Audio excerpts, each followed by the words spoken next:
hanggang dulo yan, ha? Walang puti.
Okay lang yan, ano?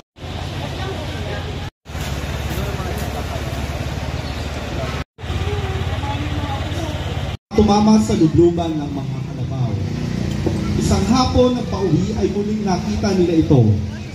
Isinilid ito sa bulsa at inuwi, nilagay sa kisame ng kanilang bubong. Kinagabihan ay nagulat ang kanyang ina sa liwanag na nagmumula sa kisame.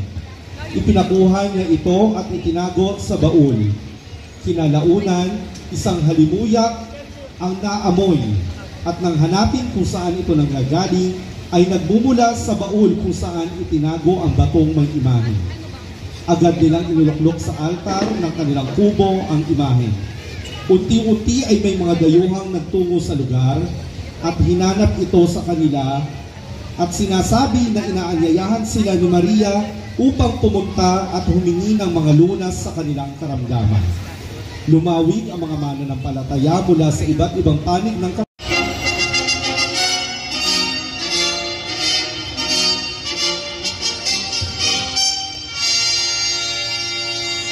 Maria o Flores de Maria bilang pagpaparangal sa ating mahal na ina.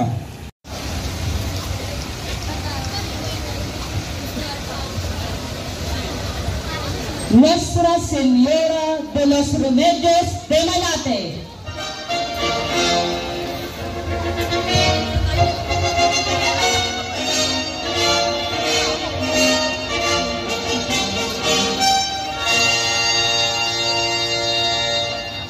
Ang pinagpipitagang imahen ng Virgen de los Remedios na nakaluklok sa simbahan ng Malate ay buhat sa Espanya noong 1624 ni Padre Juan Guevara. Nilampasan nito ang paglusob ng mga Chino noong 1662, ang pagsakop ng mga Ingles noong 1786, ang Ryan Clemente mula sa bayan ng Tanza, lalawigan ng Cavite. Nuestra Señora de los Remedios de Malate, ipanalangin mo po kami. Mula nooy yumabong ang pamimintuho kay San Roque at sa mahal na Birhen ng Nieva at tampok ang kapistahan tuwing ikatlong linggo ng Pebrero. Itinalaga ang Nuestra Señora de la Soterraña de la Nieva na ikalawang pintakasi ng Katedral ng Caloocan ni Cardinal Virgilio Pablo David noong ika-1 ng Agosto 2018. Ang imahen ay nasa pangangalaga ni Ginoong Mark Adrian Sedilla Mayor ng Tolentino, lungsod ng Pasay. Ito ang unang paglahok ng imahen sa ating taunang prosesyon. Nuestra Señora de la Soterraña de la Nieva de Caloocan, ipanalangin mo po kami.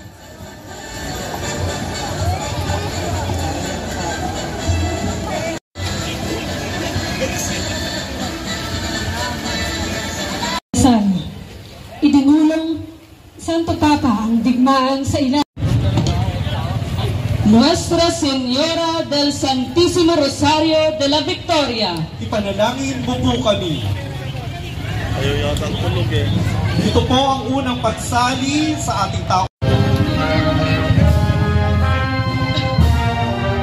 Kagabay ng imahe ng mahal na Birhen ng Santo Rosario de la Victoria, ang banda San Juan Nepomuceno.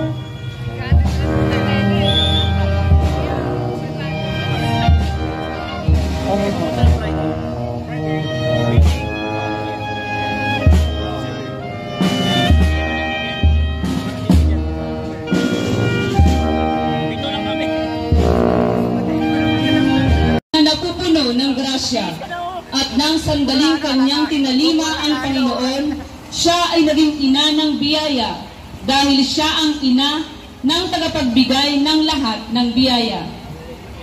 Ipinapakita sa imahen Ikalabing-dalawang siglo. Noong ikalabing-pitong siglo ay ipinalaganap ni San Juan Eudes ang pamimintuho sa mahal na puso ng Birhen.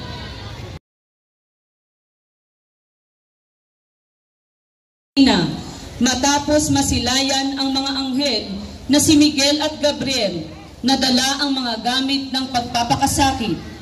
Sa takot ng batang si Jesus ay nakalaspa ang kanyang sandalyas.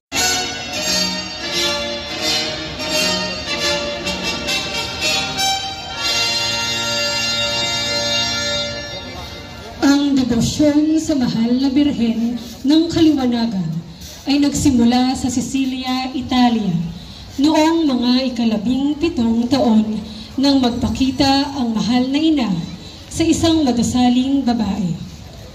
Mula doon ay lumaganap sa Europa, Timog Amerika,